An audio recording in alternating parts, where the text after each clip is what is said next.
Hello बच्चों, तो तुम्हारे अंदर दम हो, तुम इकलौते अपने बाप के बेटे हो या बेटी हो, तुम्हारे अंदर दम हो ना, इस वीडियो को लास्ट तक देख के जाओ।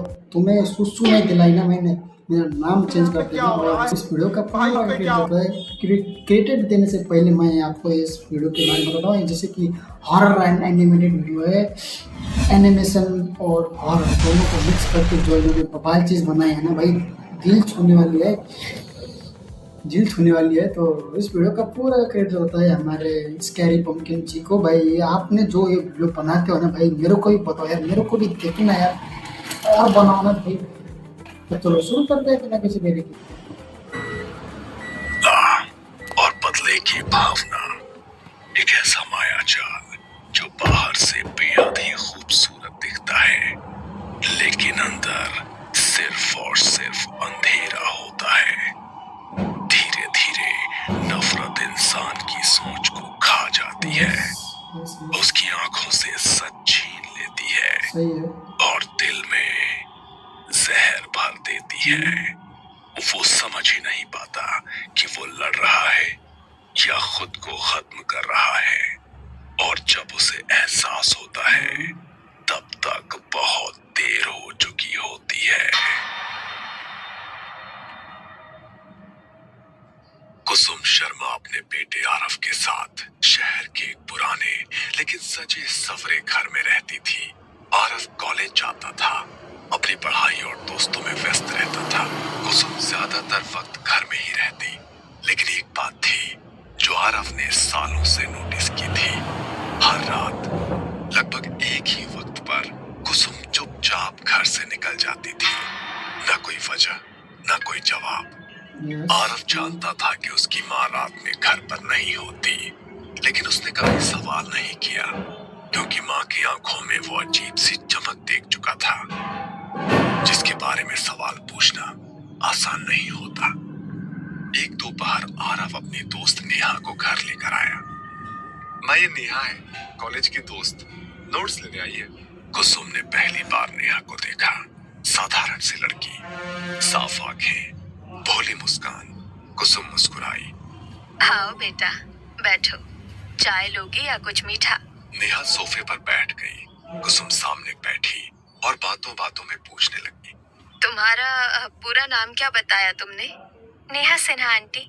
सिन्हा? अच्छा, तुम्हारे पापा क्या करते हैं? पापा विवेक सिन्हा प्राइवेट कंपनी में है। कुसुम की उंगलियों ने कुर्सी को कसकर पकड़ा। आवाज भी नॉर्मल थी, लेकिन अंदर कुछ हिल चुका था। अच्छा, और मूल रूप से कहाँ के हो तुम लोग? गांव से ही आंटी, वही चंद्रपुर? वही गांव, कुसुम का भी वही था। अब शक गहरा हो चुका था। और तुम्हारी मम्मी रिया सिन्हा, वो भी पापा के साथ उसी कंपनी में काम करती है। एक पल के लिए कुसुम ने आंखें बंद की, सांस गहरी ली और फिर बिना कुछ कहे उठकर किचन की तरफ चली गई। किचन में जाते ही उसके चेहरे पर एक कातिल मुस्कान आ गई। थोड़ी देर बाद वो प्लेट में मिठाई लेकर लौटी। घर की बनाई मिठाई है बेटा, खा कर देखो। नेहा ने मिठाई खाई और मुस्कुराई। उसे क्या पता था, ये सिर्फ मिठाई नहीं थी। कुछ देर बाद आरव नोट्स लेकर आया और नेहा के पास बैठ गया। आरव बेटा, दोस्त बहुत प्यारी है तुम्हारी। आरव ने शर्मा कर नीचे देखा। तुम दोनों बस दोस्त हो या कुछ है तुम दोनों में? नेहा और आरव दोनों शर्मा गए। नेहा नोट्स लेकर उठी। थैंक यू आंटी, फिर मिलेंगे। नेहा दरवाजे की तरफ बढ़ी थी। जरूर आना बेटा, अब तो ये घर तुम्हारा अपना ही है। नेहा मुस्कुराकर चली गई। आरव, कहीं तुम्हारा और नेहा का कुछ चक्कर तो नहीं? माँ, ऐसा कुछ नहीं है, वो बस मेरी एक अच्छी दोस्त है। मुझे तो वो बहुत पसंद आई। ऐसी लड़की बहू बने तो घर भर जाए। आरव बिना कुछ बोले शर्मा कर अपने कमरे में चला गया। उसे नहीं पता था, उसकी माँ ने उसी पल एक फैसला कर लिया था। उस दिन के बाद नेहा का आरव के घर आना जाना बढ़ गया। कभी नोट्स के बहाने, कभी प्रोजेक्ट्स के लिए, और कई बार बिना वजह के बस कुसुम से मिलने के लिए। कुसुम हर बार उसे बड़े अपनेपन से मिलती, उसके लिए खुद मिठाइयाँ बनाती और जाते वक्त जरूर कुछ न कुछ पैक करके देती। अपनी माँ को भी खिलाना बेटा। खास तुम्हारे लिए बनाई है। नेहा हर बार सिर हिलाकर हामी भर देती। वो मिठाई घर ले जाती और रिया को अपने हाथों से खिलाती। धीरे धीरे आरव और नेहा एक दूसरे के और करीब आने लगे।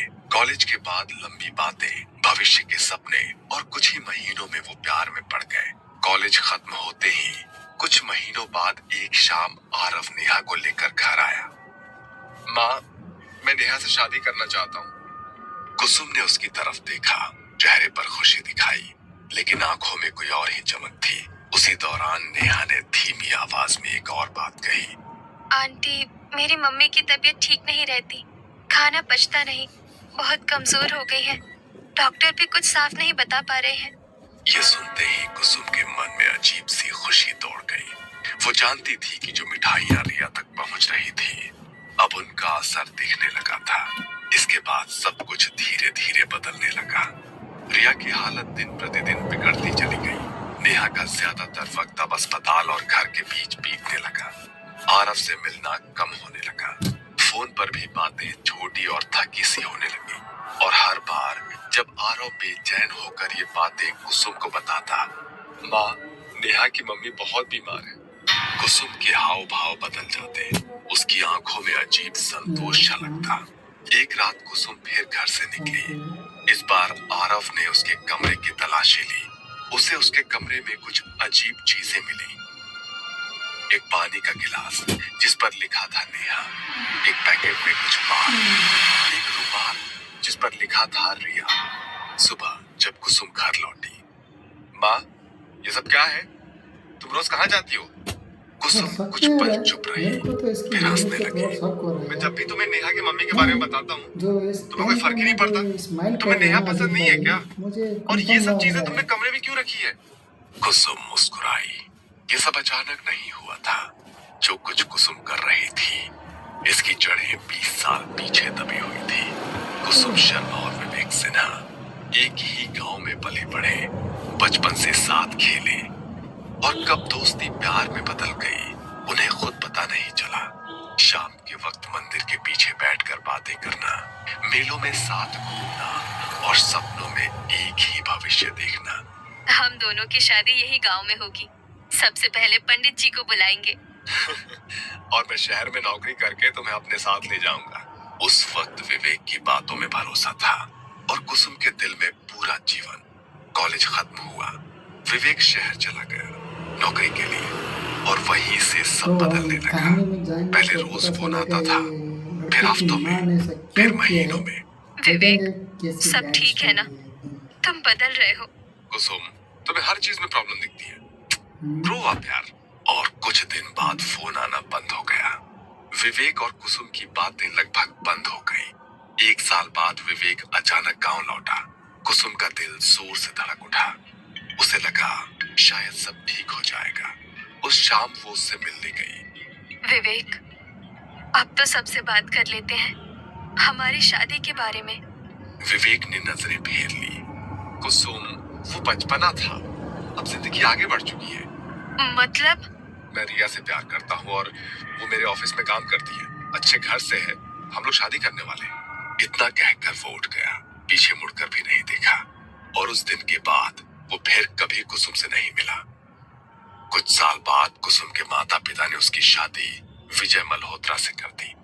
विजय अच्छा इंसान था, शहर में कपड़ों की फैक्ट्री थी। कुसुम शहर आ गई, नया घर, नया जीवन, लेकिन अतीत दिल से कभी नहीं गया। जब आरव सिर्फ 2 साल का था, फैक्ट्री में आग लग गई। विजय उस आग से जिंदा नहीं लौट पाया। एक ही पल में कुसुम विधवा हो गई। वो रोई नहीं, वक्त ने उसे रोने का मौका ही नहीं दिया। बचपन से आज तक उसने आरव को अकेले बहुत कष्टों से पाला। और फिर कुछ महीने पहले एक दुकान में कुसुम की नजर अचानक विवेक पर पड़ी। वो अकेला नहीं था, उसके साथ उसकी पत्नी रिया थी। विवेक ने भी कुसुम को देखा, ना कोई शर्म, ना कोई पछतावा, ना कोई पुरानी पहचान का अपनापन। उस पल कुसुम का दिल टूटा नहीं, सुलग उठा। उसे सबसे ज्यादा ये बात चुभी कि विवेक ने एक बार भी नहीं पूछा कि कैसे हो, जिंदगी में क्या हुआ। उस दिन कुसुम ने फैसला कर लिया, उसकी हर खुशी मैं छीन लूंगी विवेक। जैसे उसने मेरी छीनी थी। बचपन में उसने गांव की बूढ़ी औरतों से कई कहानियां सुनी थी काले जादू के बारे में। किसी ने धागा बांधा, किसी ने कुछ खिलाया और किसी की पूरी दुनिया उजड़ गई। तब उसने हंसकर टाल दिया था, लेकिन अब उसे वही रास्ता सही लग रहा था। वो छुप छुप कर काले जादू का प्रशिक्षण लेने लगी। हर रात घर से निकलती और अंधेरे में अपने अंदर के अंधेरे को और गहरा करती। और जब उसे पता चला कि नेहा विवेक की बेटी है, तो उसे लगा भगवान ने खुद उसे बदले का रास्ता दिखा दिया है। मिठाइयाँ, बाल, नाम लिखा गिलास, रुमाल, ये सब इत्तेफाक नहीं था। ये सब मैंने ही किया है। इतना ही नहीं, मैंने ही नेहा को तुमसे प्यार करने पर मजबूर किया है। मेरी दी मिठाई खाकर ही वो तुम्हारे प्यार में पड़ी है। और जब तुमने उससे शादी की जिद पकड़ी, मैंने जानबूझकर रिया को बीमार कर दिया ताकि नेहा अपनी बीमार माँ को छोड़कर तुमसे मिल ही ना पाए। शादी की बातें, भविष्य के सपने, सब कुछ कुछ महीनों के लिए टल जाए।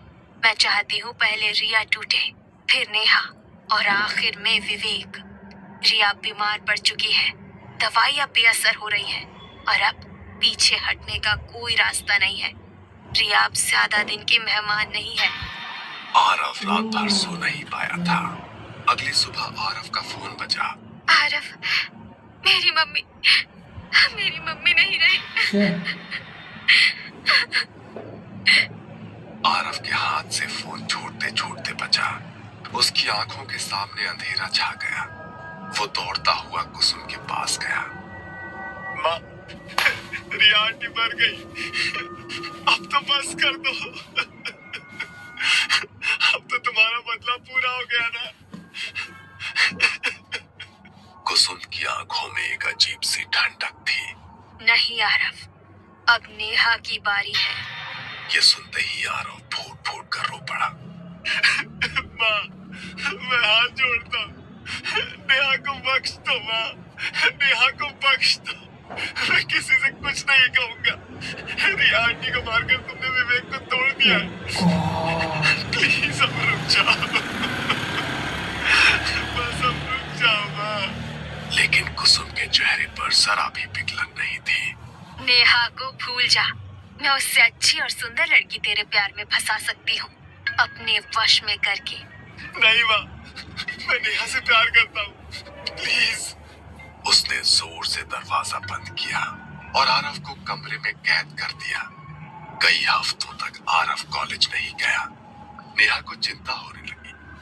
एक शाम वो खुद आरव को ढूंढती हुई उसके घर पहुंच गई और कुसुम इसी पल का इंतजार कर रही थी। कुसुम ने दरवाजा खोला। आओ बेटा, अंदर आओ। तुम बहुत थकी हुई लग रही हो। नेहा अंदर आई। उसकी आंखें सूजी हुई थी। रिया कैसी थी आखिरी दिनों में? नेहा की आंखों से आंसू बहने